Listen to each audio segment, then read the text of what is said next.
Well, it is an honor to be here, and I want to thank you all for this honor. And I want to thank my wife, Diane Boone, for her steadfast support of my work for Pomona College over the past 30 years. In this brief time that I have with you, I want to paint a historical picture of Pomona College in order to compare and contrast, from my view, where we have been to where we are today and to where we're planning to go. And I will paint this picture by using the canvas of my own personal story to show you how this history of Pomona College and that history of myself became inextricably intertwined, as will each of yours, the class of members of 2025. With an academic scholarship in one hand and a lot of student loans in the other, I began my journey with Pomona College a half century and 17 years ago. I have searched, but I could not find any documentation of how the decision was made to admit the first cohort of black students here. But there were 4 of us. Leslie Ledbetter and I were the 2 boys, but we didn't see much of the girls because in those days, women students were segregated to the South Campus and men to the North. I understand that doesn't happen here anymore. Tragically, my father died a few weeks before classes began, and my mother was incapacitated with grief. So on one dreary day, cloudy day, I found myself alone, in a daze, getting off a bus in front of the Claremont train station. I walked up College Avenue with my rope-wrapped cardboard suitcase under my right arm and a campus map in my left hand. And when I finally found the room of my sponsor group leader, I heard muffled voices. And so I entered that room with some trepidation. And I found his roommate lying on the bed, one leg in the air, lighting a gastrointestinally produced combustible gas with a match. I know that must sound grotesque to some of you in this audience, but it was profoundly funny to a room of 18-year-old boys. That was the first thing that I learned at Pomona College. Orientation week followed, and thankfully, the frenzied activity of that distracted me from my grief and blunted my sorrow. After matriculation, the Dean of Students called and suggested that we might have lunch in Frary Hall. I worried for a week about what I had done wrong to provoke this meeting. And then the Dean and I were seated in Frary Hall beneath the eye of Prometheus. He got down to the real reason for our meeting. He said that I was an experiment. And he said he was pleasantly surprised that I was doing so well. Was that a compliment? Or what? Anyway, here's what I think happened. I believe that the leadership of Pomona College at the time understood that the world was changing, shrinking in fact, and the nations of the world were becoming increasingly more interdependent, economically and otherwise. And graduates who are experienced with and comfortable in a pluralistic environment might be better suited for taking on the challenges of the new world.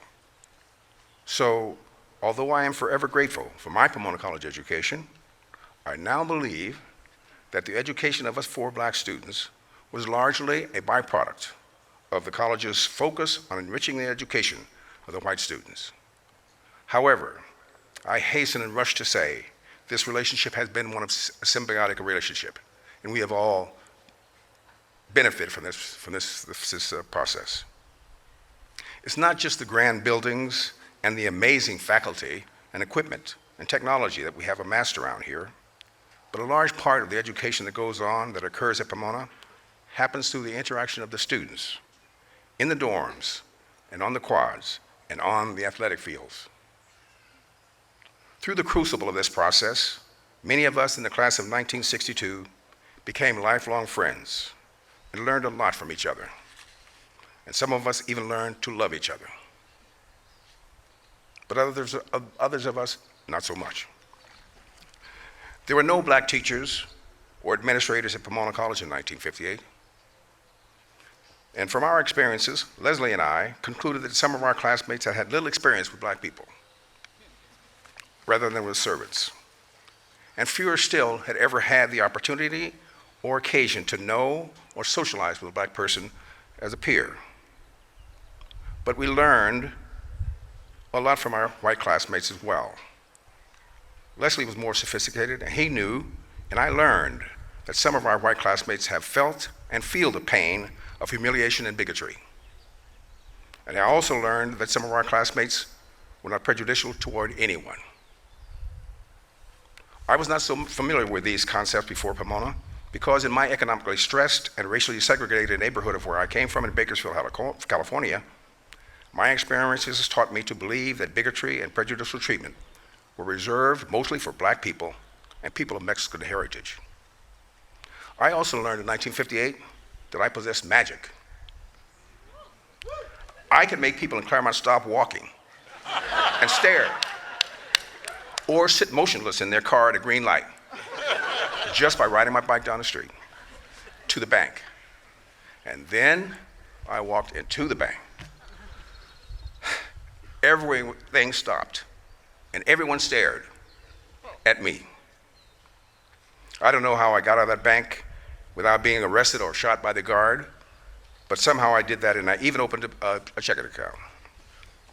But Pomona College and Claremont have changed. Our faculty and staff, and our administration and student body, and our board of trustees are as ethnically and culturally diverse as that of any other institution of learning in the nation. And Pomona College is second to none in its academic rigor and achievements. And we are enormously proud of what we have done here in Claremont to help establish and nourish the superb group of 7 institutions of learning internationally known as the Claremont Colleges Consortium. Now, we are embarked upon another great experiment, the Center for Global Engagement. Because of the challenging atmosphere of uncertainty in which we exist today, it seems that this grand project may face previously unfathomable hindrances. Consequently, we will all, including the class of 2025, need to renew our commitment to this college and its principles. And we will need to summon our communal courage to ensure that this new experiment is at least as successful as the previous ones. I conclude with this. I left Pomona College headed to Meharry Medical School, and life as an ophthalmic surgeon, I felt prepared to compete with anyone on this planet. And now I endeavor every day to be loyal to this college by adding my added riches and trust for mankind. So that's how I got to where I'm standing today, and that's why some of you in this audience got here too. Thank you.